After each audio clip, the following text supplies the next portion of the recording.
Walk in His path as Jesus showed us how. Magandang araw po sa ating lahat. Pagpalain tayo ng Diyos sa ating pong pagpapatuloy dito sa ating serye ukol sa buhay Kristiyano.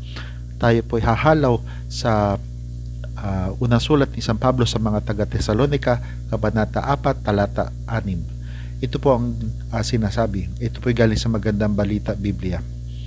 Sa bagay na ito, huwag ninyong pagsamantalahan ang inyong kapwa at huwag siyang dadayain sa anumang paraan, sapagkat mahigpit na paparusahan ng Panginoon ang gumagawa ng ganitong kasamaan, tulad ng sinabi namin at pinatotohanan sa inyo noon pa man.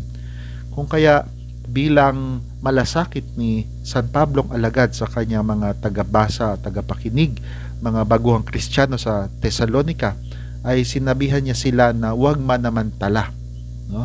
At huwag mandaraya sa kapwa, no? Huwag manlamang, no? Sapagkat alam din niya kung ano yung mga karaniwang kahinaan ng mga tao. May mga nanlalamang, may mga nalalamangan, no? May mga nandadaya at may mga dinadaya, no?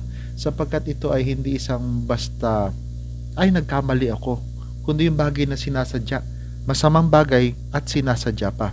At dahil dito sinasadya, hindi yung parang ay nagkamali ako, kundi sinasadya, ito ay hindi talaga nakalulugod sa Panginoon.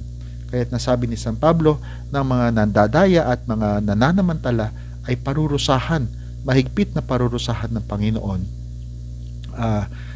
sapagkat ang pandaraya ay hindi isang gawain ng pag-ibig, no? Ito ay isang gawaing makasarili, ito ay isang gawain ng sakim, ito ay isang gawain ng gahaman, no? Kaya nawa ang bagay na ito ay pagnilayan natin, no? Ito hindi lang sa mag-asawa kundi para sa lahat ng mga tao. Pagpalain tayo ng Diyos.